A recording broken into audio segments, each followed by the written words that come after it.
Well, Dricus, John Anik said it best at the end of the show tonight. A great asset to the company you are, an incredible ambassador of the sport, but another title defense under your belt, quite literally. How does it feel coming away from this fight with another win?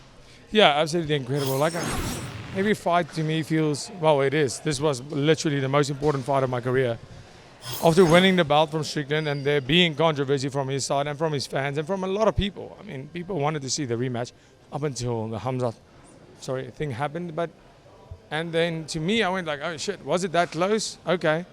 So if I lost this fight, it would have tarnished my whole title reign because he's beaten Adesanya, I've beaten Adesanya. And this was me proving that I did beat him and just doing it in more spectacular fashion. So for me, this fight meant absolutely everything. And to be able to stand here and put on a clinic that I did tonight was absolutely amazing. Over the last 13 months, you've obviously made some adjustments, but also in fighting Israel Adesanya, finishing him, then coming back and fighting this fight. What was the biggest adjustment that you felt in between this first fight in Toronto and then this one here in Sydney and yourself that really made the difference? I think it was pretty evident that, and pretty, like everybody could see the guy that fought Strickland for the first time for the belt and the guy that fought you tonight. And that's what I said. I had a year in between to get better, to train as a world champion, getting world champion, to have the mindset of I need to be training harder, better than anybody else in the world. Anybody in my gym needs to look up to me and go, that's why he's world champion.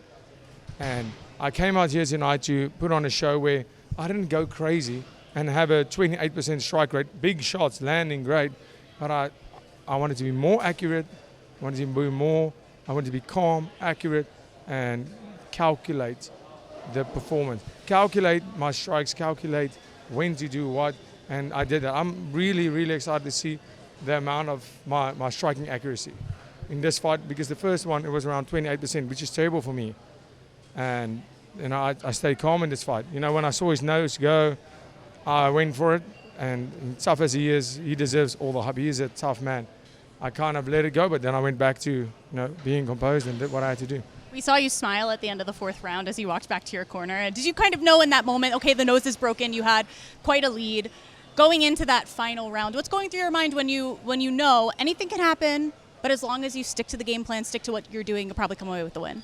I actually smiled to my corner because I always smile when things get before I walk out, when I get nervous, for example. You still get nervous? Yeah. Well, nervous just in terms of performance, to be able to do what I don't want to get out of there and be like, no, I won the fight, but I didn't do. I get nervous because after that fourth round, I knew I had 4 in the bag.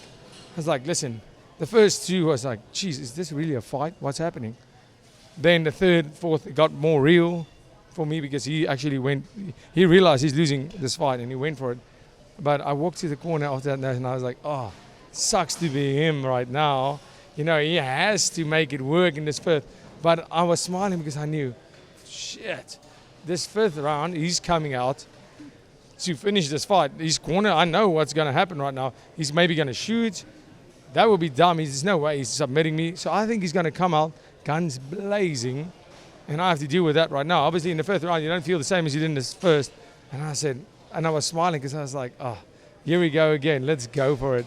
And it was exactly that. It was an incredible fight, and it was an honor sharing the octagon with him again. I think the smile said a lot. You're always willing and able to rise to the challenge. That's kind of been the story of your UFC career and now your legacy as champion. But when we think about legacy, I know you said, is there no one else? And you looked at Alex Pereira, but Hamzat waiting in the wings maybe for you and your legacy. What is the fight that makes the most sense next? Is it another middleweight fight, maybe with Hamzat, or is it moving up to challenge for another belt? No, I think the Hamzat fight is next. I know he's fighting, Alex Pereira is fighting Agalayev next. No, that fight was a call out to say, listen, I'm ready for that. I'm not scared of Alex Pereira. He was in Strickland's corner. I hope he saw what he needed to see. And like I said, I would ask him what it feels like to lose again. He was in Strickland's corner the first time. And now he's gotten a look at it and what he has to deal with and how much quicker I'm getting better. Every fight they postpone it, every fight I'm getting better. It's easy as that. So I have the world's respect for Alex Pereira. I think he is the pound-for-pound best fighter in the UFC.